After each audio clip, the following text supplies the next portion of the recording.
Survey भवन्तु सुखिनः survey सन्तु निरामया। गोड़ लागे छी सब कोई के।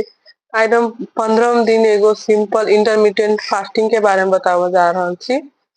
इंटरमिटेंट फास्टिंग एगो उपास खाई के आ उपास करे के तरीका छै। डेली लोग के एमे जनरली की होय छै कि 16 घंटा के उपास करे छथिन, 8 घंटा के बीच में खाए के रहे छै। 8 घंटा के बीच में खाए के रहे छै, लेकिन रात में एमे सबसे मेन छै जे जल्दी खाए के होय छै।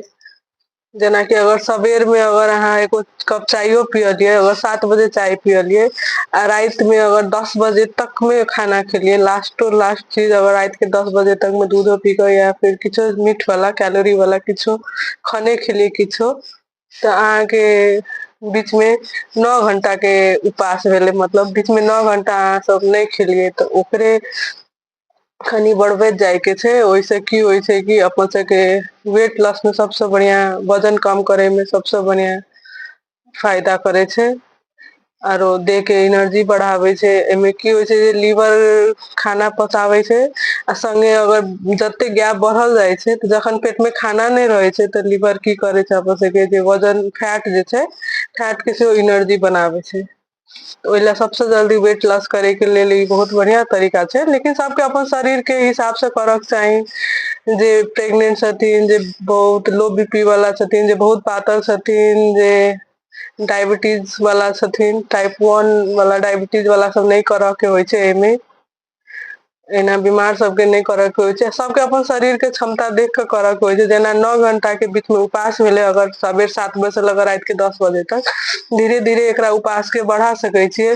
7 बजे के बदला भोर के खाना चायो 8 बजे पीबै आ रात के खाना सकबेर 8 बजे तक खा लेबै। बहुत एमे रात के खाना कखनो भी दिन अछैते खा लेबै, साँझ के बाद जते कम खेबै या जते जल्दी साँझ के खाना रात के खाना खा लेबै, ई ओनाहियो अपन सबके शरीर के लेल बहुत फायदा करे छै।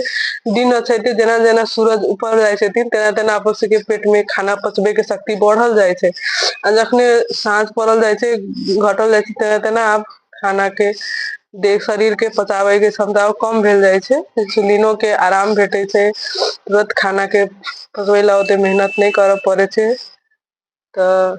लेकिन ओहू बीच में इंटरमिटेंट फास्टिंग के जखन अहाँ फास्टिंग कर रहल छियै, मतलब उपास कर रहल छियै, तऽ ओहिमे पानी पी सकै छियै। जे मीठ चीज किछो नहीं खा सकै छै, ब्लैक टी सब लोग सब पी ले छथिन, लेकिन सकभर पानी बहुत बढ़िया रहे छै। अगर किछो चीनी वाला या किछो भी अन्न या किछो भी खेलियै तो उ फास्टिंग में नहीं एतै। सबेर के एकटा भोर में फल लऽ कऽ या रात में किछो दूधो ई सब पिनाइ के बाद जे समय छै जेमे अहाँ बस पानी पी के रहै छियै रात बिरात, से भेलै इंटरमिटेंट फास्टिंग के घंटा।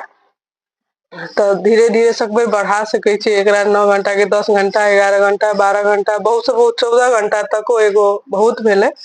बहुत शरीर के ओभरे नहीं करऽ के चाही, जे कऽ सकै छथिन तिनका लेल बहुत बढ़िया छै। तऽ ये सिंपल आशा करे छी अहाँ सबके इंटरमिटेंट फास्टिंग के बारे में जानकारी बढ़िया लागल है। धन्यवाद, गोर लागै छी।